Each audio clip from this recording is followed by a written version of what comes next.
एक जुड़ाव रहा है। और मैंने पढ़ा और कल मनीषा दाई ने बताया कि उन्होंने एमएससी माइक्रोबायोलॉजी में करी और उसके बाद समाजशास्त्र की पढ़ाई में आए।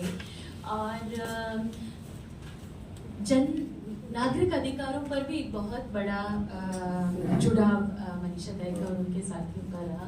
और 1985 के आसपास आप लोगों ने मासूम की स्थापना की थी। 1987 में महाराष्ट्र के एक ग्रामीण संदर्भ में, काफ़ी सूखाग्रस्त संदर्भ में मासूम की स्थापना हुई। इसके बारे में मनीषा दाई और बताएंगे अपने काम की बातचीत के दौरान। और हम लोग जब बड़े हो रहे थे तो हमारा, जब हम इस सेक्टर में काम करने आए तो हमारा परिचय ज़्यादा इस दृष्टिकोण से हुआ कि महिलाओं के अपने शरीर पे अपना अधिकार, महिलाओं के स्वास्थ्य और खासतौर पे प्रजनन और यौन संदर्भों में अपने शरीर को देख पाने हक अधिकार के साथ, और उसको न केवल अपने निजी जीवन में बल्कि सरकारी व्यवस्थाओं के साथ स्वास्थ्य को एक नागरिक अधिकार मानते हुए कैसे लड़ाई लड़ी जा सकती है, उस तरह का काम मासूम ने और मनीषा दाई ने और कई और संस्थाओं के साथ मिलकर के प्रशस्त किया है। प्रशिक्षक नहीं है तो इसलिए हमें लगा कि एक सेफ स्पेस होगी हम सबके साथ कि एक एक्सपीरियंस प्रशिक्षक हमारे मध्य हो और हम इनके साथ बातचीत करें। जिंदाबाद साथियों सबको। और मैं थोड़ा सा खड़े होके और थोड़ा जोश, मैं गिरी हूँ कुछ 4-5 दिन पहले, तो यहाँ पे मेरे घुटनों में, दोनों घुटनों में थोड़ी हो गई। अब कुछ लोगों का काम जो है पढ़कर या सुनकर कान पर तो जो है नाम तो आए थे, तो इसलिए मैं बहुत खुश हूँ। और एक्चुअली मुझे जो है वो काफ़ी जिसको कहते हैं ना कि एक बोझ नहीं, लेकिन एक बड़ा ऐसा लग रहा है कि आप लोगों ने कितना विश्वास रखा है मेरे ऊपर कि मजदूर संगठन और इस सब में आप काम करते हैं। मेरा डायरेक्टली मजदूर संगठनों के साथ नहीं रहा, मेरे माँ पिताजी थे ट्रेड यूनियन में, मेरा खुद ट्रेड यूनियंस के साथ में संबंध नहीं रहा। जो भी ग्रामीण वहाँ पर काम करते हैं तो वहाँ पर सब तो मेहनत कशी है, तो उस हिसाब से मेहनत कशों के साथ में हुआ, तो इसलिए आप लोगों ने इतना विश्वास रखा है मेरे ऊपर। अब जब सवाल मैंने पूछा तो देने वाला जब भी देता पूरा छप्पर फाड़ के देता, उस तरह से मुझे लगा था आएंगे 20-25, तो 63 सवाल आए हैं। और मैं मजाक में कह रही थी कि अगर उन सब सवालों का मैं जवाब दे दूं ना, तो फिर जैसे बोध गया में बुद्ध बन गए थे, सिद्धार्थ या बुद्ध बन के चले गए, तो ऐसे कुछ मेरा यहाँ बुद्ध बनाना पड़ेगा आपको कि आई थी और सब कुछ बता के चली गई। वैसे मुझे इन सवालों के जवाबों का कुछ भी डिटेल में पता नहीं है, क्योंकि दुनिया को ही नहीं पता है कई सारी चीजों के बारे में। लेकिन जितना हमें पता है उसके साथ में हम आगे जा सकते हैं। क्यों पता नहीं है? क्योंकि उसके बारे में बहुत अलग अलग धारणाएं हैं, बहुत अलग अलग तरीके से रखा हुआ है। और जिस नारीवादी आंदोलन से हम लोग आते हैं उसमें कोई एक किताब नहीं है, कोई एक प्रेषक नहीं है, कोई यही आपको मानना इस तरह का नहीं है। तो नारीवादी आंदोलन में भी सोच जो है वो कई अलग अलग किस्म की है। 70 के दशक का, 80 के दशक का, 19 के दशक का, 90 के दशक का, इस सब नारीवादी आंदोलन में हम लोग भी सीखते गए और जो है वो उभरते गए, गिरते रहे, उभरते रहे, इस तरह का भी पूरा रहा। तो ये जो सारे सवाल आए हैं इनको मैंने कोशिश की है कुछ ग्रुप्स बनाने की। तो मैंने, क्योंकि हर सवाल का जवाब तो ऐसे तो नहीं हो सकता है ना, सवाल जवाब नहीं हो सकता। दूसरा है कि कई सारे, जैसे आप बता रहे थे कि सारे लिंक्ड भी है, तो मुझे लगा कि इन सबको लेके मैं ऐसे कोशिश करूंगी कि मैं आधा 1 घंटा जो है वो इन सब सवालों को लेके मैं एक प्रेजेंटेशन करूंगी, और उसके बाद हम फिर चर्चा में चले जाएंगे। ठीक है? तो पहले जो है वो श्रम से हम शुरुआत करते हैं। तो श्रम का जो है, ये जब आपको किसी का श्रम जो लेना है, आप काम करते हैं तो आप देखते हैं कि बहुत वहाँ पर उत्पीड़न है, एक्सप्लॉयटेशन है ना। मार्क्स ने जो सरप्लस वैल्यू की बात की थी कि कोई पैसा डालता है, काम खुद नहीं करता है, और बाकी लोग आके वहाँ पे काम करते हैं, और फिर उनके काम के 3-4 घंटे में ही, उस 3 घंटे में उसका सारा निकल जाता है। अभी तो ये सारे जो नए अंबानी अडानी तो छोड़ ही दीजिए, इनको तो वहां तक उनको जाना ही नहीं पड़ता। लेकिन सिर्फ क्योंकि मैंने पैसा डाला इसलिए मुझे इतना मिल जाता है, और वो सारा जो है वो एक्चुअली उसके पसीने का है। लेकिन वो मेरे पास आके जो है मेरी पूंजी बढ़ती जाती है, और मेरी पूंजी बढ़ती जाती है तो फिर मैं और फैक्ट्री डालती हूँ। और अभी तो हो गया कि अस्पताल और स्कूल और कॉलेज डालना भी बहुत कमाई का हो गया है साधन, है ना। तो अलग अलग कमाई के साधन जो है बन जाते हैं, जिसके पास पूंजी है वो और अमीर बनता जाता है वहां पर। और जैसे कोई मैं हॉस्पिटल बांधूंगी या ये करूंगी कॉलेज, तो फिर जो आपके जो है यूनियन जिनके साथ आप काम करते हैं वो लोग सब चाहिए। तो सारे जो यहाँ पर आप लोग जो काम कर रहे हैं उन्हीं के ऊपर ये पूरा श्रम का है।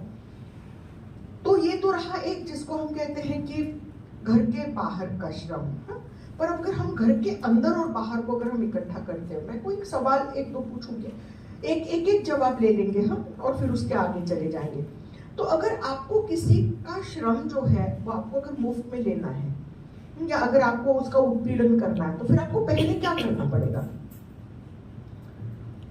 क्या क्या करना पड़ेगा आपको अगर आपको किसी को एक्सप्लॉइट करना है? थोड़ा विलन की भूमिका में जाके बताएं, क्या क्या करना पड़ेगा? प्रलोभन देना पड़ेगा, थोड़ा हाँ? प्रलोभन देना पड़ेगा, प्रलोभन देना पड़ेगा। दोस्ती कम से कम दोस्ती का हाथ चाहे उसमें छुरा हो, लेकिन हाथ तो आपको बढ़ाना पड़ेगा। अच्छी अच्छी बातें करना पड़ेगा, अच्छी बातें करनी पड़ेंगी, है ना। और क्या करना पड़ेगा? विश्वास में लेना पड़ेगा और खुद को भी परिश्रम करना, डराना पड़ेगा, है ना। और क्या? स्वयं को परिश्रम करना पड़ेगा, कुछ उस पर खर्चा भी करना पड़ेगा, है ना। जो गाय बकरी दूध देती है उसको आप भूखो तो रखना ही सकते हैं ना। तो उनकी आजादी की सोच पे आपको जो है वो रोक लगानी पड़ेगी, है ना। और क्या क्या करना पड़ेगा? मैनिपुलेट करना पड़ेगा। तो ये सारा जो है वो आप जितने ज्यादा सोफिस्टिकेटेड तरीके से करते हैं उतना आप उसके उतने श्रम को एक्सप्लॉइट कर सकते हैं। अभी आपने जो कहा प्रलोभन, प्यार, ये सब जो है, तो हमेशा पूछते कि शादी अगर इतनी नॉर्मल हो कि हर एक को अगर उसको करना ही है, तो उसका इतना मार्केटिंग क्यों करना पड़ता है ना। बचपन से तुम्हारी शादी हो जाएगी, फिर ये तुम्हारे गहने होंगे, तो इतना एडवर्टाइज क्यों करना चाहते हैं? अगर वो इतना स्वाभाविक होता और हर एक के मन में होता कि मुझे शादी करनी है, तो ये शादी और आपसी रिश्ते, इसके बारे में थोड़ा सा हम जो है वो बात बाद में करेंगे। तो जिसका अगर आपको श्रम लूटना है, तो पहले तो आपको डिपेंडेंट बनाना पड़ेगा उसको, है ना। उसको कन्विंस करना पड़ेगा कि भाई तुम जो श्रम करते हो तो तुम बड़े प्यार से करते हो, उसका पैसा कैसे मांगोगे, है ना। आया धीरे धीरे समझ में आ रहा है मैं कहाँ पे पहुंच रही हूँ? आया समझ में?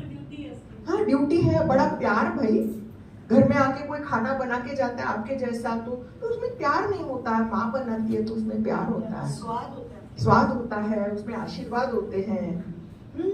अगर कोई दूसरे किसी को लाया बच्चा, क्यों नहीं अप्रिशिएट करते आपका काम जब आप किसी के घर में जाके बच्चा पालते हो? क्योंकि वो काम किसी और का था और वो आपको उसका क्रेडिट नहीं दे सकती है, काम उसी का है। अगर कोई भी इसमें प्रॉब्लम हो गई परवरिश में, तो उसको पहले अपनी नौकरी छोड़ के घर बैठना पड़ेगा, और वो कर देती है किसी को ट्रांसफर, तो किसी औरत को ही तो ट्रांसफर करती है ना, है ना। और ये औरत कौन सी है कि जो घर के अंदर जो काम करती है वही घर के बाहर काम करे। मतलब थोड़ा सा अगर हमने कहा कि मानिए कि अगर एक आध आदमी जो है उसके अगर बटन, शर्ट का बटन जो है वो टूट गया है, तो आमतौर पे किसकी तरफ देखा जाता है? किसकी तरफ बोए तान के देखा जाता है? भाई की तरफ, महिला की तरफ, है ना।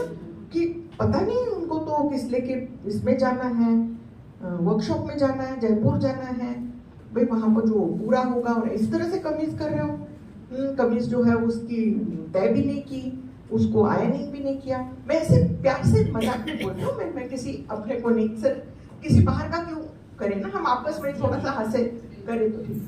तो ये होगा। लेकिन औरतें यहाँ पे आई तो उन्होंने क्या क्या किया? औरतें जब आई तो उन्होंने परमिशन पहले ली, है ना। लास्ट मिनट तक पता नहीं कोई रिश्तेदार ना टपक पड़े, कोई बीमार ना पड़े, है कि नहीं? साथ में कौन जा रहा है? फिर यहाँ पे आके फोन आप करेंगे तो बहुत खुश है, दिखा भी नहीं सकते, खुश हो हमारे बगैर, है ना। इतने अच्छे कपड़े ले जाने की क्या जरूरत है? क्या पहनोगी? हाँ, क्या पहनोगी? हाँ, क्या जरूरत है इतने अच्छे कपड़े पहनने की? तो बड़ा दुखी सा चेहरा, जी आप याद आ रहे हैं जी, बच्चों के बगैर तो जी नहीं लग रहा जी, ये तो हो रहा है जी, वो खाना रखा हुआ है, खाया कि नहीं, हाय हाय हाय। खराब हो गया खाना, आपने कैसे किया?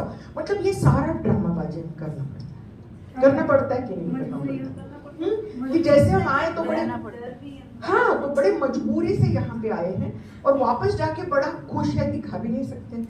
अब यहाँ के जो मर्द हैं, दोस्त लोग हैं, उनके बहुत आधा ज्यादा फोन भी नहीं, फोटो भी देखे जाएंगे, परखे जाएंगे कौन कहाँ पे खड़ा है, किसके साथ 3 फोटो निकाले गए। हाँ, मतलब ये सारा जो है, मैं एक बड़े नॉर्मल माहौल की बात करें, और ये नॉर्मल ही कितना हिंसक है, नॉर्मल ही कितना हिंसक रहता है, जो हमें रोज हमारे ऊपर हिंसा नहीं होती। तो अगर मुझे आपका श्रम अगर अप्रोप्रिएट करना है तो मुझे दिखाना पड़ेगा कि आप ही को अच्छा लगता है। आप घर की रानी हो, घर तो आपका नहीं है, पर उसकी रानी तो, अपने आप में रानी हो, राजा की पत्नी हो तो रानी है ना। तो वो है गृह लक्ष्मी है, गृह स्वामिनी नहीं है ना। उठाओ तुम्हारे बच्चे, हमारे उधर गांव में हम रह रहे थे तो हमारे किसी कार्यकर्ता को तो कहा कि उठाओ तुम्हारे बच्चे और ले जाओ। तो उसने कहा क्या दहेज में लेके आई थी बच्चे, तो कह रहे हो कि उठा के लेके जाओ, वरना कहते हो मेरे बच्चे हैं, और फिर झगड़ा हो गया तो तुम्हारे बच्चे उठा के लेके जाओ। तो इस तरह से ये मेरा तेरा जो हो जाता है, जो पूरे देश में भी आप दिख रहे है ना, कि मेरी औरत के ऊपर बलात्कार हुआ है, मेरे आदमी ने किया, उसके ऊपर पूरी बहस हो जाती है ना। मतलब हमारे आदमी किसी और के ऊपर करते हैं बलात्कार, या उनके आदमी हमारे ऊपर करते हैं, तो उस पर प्यार भी वो करते हैं, तब भी वो जो है जिहाद हो जाता है ना। तो ये सारा जो है मेरा तेरा जो है एकदम बिल्कुल घर के अंदर से शुरू हो जाता है। तो पहले तो ये है कि प्रलोभन, कितनी लड़कियां हैं हमारे में से कि जो बचपन से जो हमें चाहिए कपड़े वो हमारे लिए लाए गए। अभी तो छोड़ी 1-2 बच्चे हैं तो उनके मर्जी का सब कुछ हो जाता है, पर शादी तय हो गई तो तुरंत उसके घर पे खाने पे जाओ। हाँ, ताई बुला रही है, चाची बुला रही है, बुआ बुला रही है, बेटे तुम्हें कपड़े कौन से चाहिए, हाँ तुम गहने क्या चाहिए, अरे बड़ी क्या पार्टी हो रही है कि नहीं। लेकिन ये 18 साल की हुई, 21 साल की हुई, इसलिए पार्टी नहीं दी जा रही है, शादी हो रही है इसलिए पार्टी दी जा रही है ना। और लड़कियां भी कैसे एकदम हो जाती है, मेरी शादी तय हो गई, और शादी के बाद तो जैसे कोई ब्रह्म ज्ञान प्राप्त हुआ, इस तरह से एकदम से लड़की को पहुंच लगता है कि मैं पहुंच गई वहां पे। पहुंचते कभी भी नहीं है हम लोग, कभी भी पहुंचते नहीं। हाँ, फिर उसके बाद साल भर के भाई साल हो गया, 1.5 साल हो गया, 2 साल हो गया, क्या हो रहा है। हाँ, यार चलो कोई बात नहीं, पहली बेटी हो गई तो दूसरा बेटा हो जाएगा, 10वीं हर एक थोड़ा ना पहले में पास हो जाता है, 1-2 बार तो फेल हो ही जाता है इंसान इधर उधर, तो बाद में बेटा हो जाएगा। तो आपको बेटा करना है, फिर बेटे को आपको परवरिश करनी है, फिर उसको जो है वो बेटी के मुकाबले आपको ज्यादा देना है। क्यों? क्योंकि वो अपनी लाइफ इंश्योरेंस पॉलिसी आपकी, आप तो प्रीमियम भरते जा रहे हैं, है ना। और जब उसकी शादी हो जाएगी तो आपकी पॉलिसी मैच्योर हो जाएगी, आपको बोनस में बहू मिल जाएगी, है ना। तो ये सारा जो है, मतलब सास जब हम कहते हैं, तो अगर किसी की बेटी और बेटा हो तो 2 बार सास बनते हैं, लेकिन लड़की दामाद की सास और बहू की सास, इसमें अंतर है कि नहीं?